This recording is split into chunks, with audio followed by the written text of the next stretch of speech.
আজকে আমি কিছু আপডেট নিয়ে কথা বলবো। প্রথমেই চলে আসবো সিকান্দারকে নিয়ে। সালমান খানের সিকান্দার একটা বিশাল প্রজেক্ট, নাডিয়াডওয়ালা গ্র্যান্ডসন্স কিন্তু এটা নিয়ে কোনো রকম কার্পণ্য করছে না, প্রচুর পয়সা তারা ঢালছে, দারুণ দারুণ কাস্টিং করছে। শর্মান যোশী রয়েছেন এখানে, রাজপাল যাদব সম্ভবত যুক্ত হয়েছেন, এছাড়া আরো অনেক ভালো ভালো অভিনেতা অভিনেত্রীরা রয়েছেন। এবং এখানে যেটা জানা যাচ্ছে সেটা হচ্ছে সালমান খানের কিন্তু এটা দারুণভাবে এটা দেখানো হবে এবং ডাবল ক্যারেক্টার থাকবে, ডুয়েল রোল থাকবে। একজন তিনি ব্যবসায়ী রোল প্লে করবেন, আরেকটা কিন্তু রাফ অ্যান্ড টাফ ক্যারেক্টার কিন্তু থাকতে চলেছে। সত্যরাজের সঙ্গে তার টাসেল দেখা যাবে, সুনীল শেট্টিও থাকার কথা আছে এই ছবিতে। সুতরাং এটা নিয়ে কিন্তু এক্সাইটমেন্ট তুঙ্গে রয়েছে এবং সিকান্দারে কিন্তু একটা লুক প্রকাশ করেছেন সালমান খান। জিমে বসে কিন্তু সিকান্দারের একটা লুক শেয়ার করেছেন সালমান খান এবং এটা কিন্তু একটা দর্শকদের মনে কিন্তু একটা দারুণ একটা উৎসাহ জাগিয়ে তুলেছে। কারণ সালমান খানের তরফ থেকে কোনো রকম আপডেট আসছিল না এবং এটা কিন্তু খুব শীঘ্রই একটা ঝলক আসার কথা বলেই শোনা যাচ্ছে। এবং এটা একটা বিশাল প্রজেক্ট, ঈদ 2025-এ আসবে এবং এটার প্রতি কিন্তু বক্স অফিসের দিকে কিন্তু আমরা তাকিয়ে থাকবো যে বক্স অফিসে কোন কোন রেকর্ড সিকান্দার ভাঙতে পারে। সালমান খানের আরেকটা আপডেট আছে, আরেকটা বিশাল বড় প্রজেক্ট, সিকান্দারের থেকেও বড় প্রজেক্ট, সেটা হচ্ছে এটলি কুমারের সঙ্গে যে প্রজেক্টটা, যেখানে সালমান খান এবং কামাল হাসান থাকবেন। এই ছবিটা কিন্তু শুটিং শুরু হবে এই বছরের শেষের দিক থেকে বা জানুয়ারির দিক থেকে এবং এটা রিলিজ পাবে 2026-এ। একটু সময় অপেক্ষা করতে হবে, কিন্তু এটা নিয়ে কিন্তু বাস তুঙ্গে, এটা নিয়ে এক্সাইটমেন্ট তুঙ্গে, এটা কিন্তু মারাত্মক কিছু হতে চলেছে, তার জন্য সময় নিচ্ছেন এটলি। এবং এটা ফার্স্ট গ্লিমস মানে ইন্ট্রোডাকশন যেটা, বা এটা জাস্ট পোস্টার বলুন বা ক্যারেক্টার রিভিল বলুন বা টাইটেল অ্যানাউন্সমেন্ট বলুন, এটা কিন্তু আসবে 27শে ডিসেম্বর সালমান খানের জন্মদিনের দিনে। এবং এই রিলিজ ডেট কিন্তু ফাইনাল করে ফেলা হচ্ছে, সেটা হচ্ছে 14 আগস্ট 2026। অতটা ওয়েট তো করতেই হবে, কিন্তু এটা বিশাল বড় প্রজেক্ট, একটু ভালো করে তো বানানো দরকারই, তাই ওয়েট করাটা অবশ্যই সার্থক। 25-এ সিকান্দার, 26-এ এটলি, ছবি দারুণ একটা ব্যাপার। কামাল হাসান রয়েছেন, তো সালমান খানের তো এখন দারুণ একটা টাইম যাচ্ছে বলেই মনে হয়। বক্স অফিসে তা কিন্তু ফিরতে হবে, এই দুটো ছবি তাকে ফেরাবে বলেই আমি মনে করি।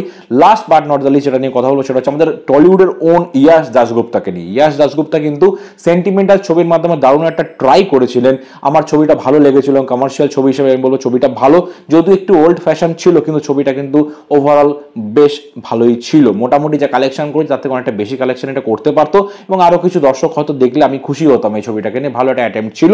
সেই ইয়াশ দাশগুপ্তর আরেকটা ছবি নুসরাত জাহানের সঙ্গে এবং ঋতুপর্ণা সেনগুপ্তর সঙ্গে, তার নাম হচ্ছে শিকার, যেটা বহুবার এটা নিয়ে চর্চা হয়েছে, কিন্তু এটা ফাইনালি রিলিজ হয়ে এখনো আসেনি। এর 80% শুটিং কিন্তু কমপ্লিট হয়ে গেছে, কিন্তু তাতে কিন্তু মেকাররা খুব একটা খুশি নন। তারা চাইছেন যে এই ছবির কিছু কিছু দৃশ্য বা অনেকটা পোর্শন রিশুট করতে। এবং এই ছবির আবার মুক্তিকে নিয়ে কিন্তু একটা খবর এসছে, সেটা হচ্ছে এখন এই যে দৃশ্যগুলো যেগুলো তাদের পছন্দ হয়নি সেগুলো কিন্তু রিশুট হবে এবং বেশ ভালো বেশ কিছু দৃশ্য রিশুট হবে, মানে অনেকগুলো দৃশ্যই কিন্তু রিশুট হবে। এই বছরের শেষের দিক থেকে কিন্তু এই রিশুটের যে শিডিউলটা সেটা কিন্তু শুরু হবে এবং 2025-এর ওনারা ভালো সময় দেখে এই ছবিটা কিন্তু মুক্তি দেওয়ার কথা ভাবনা চিন্তা করা হচ্ছে।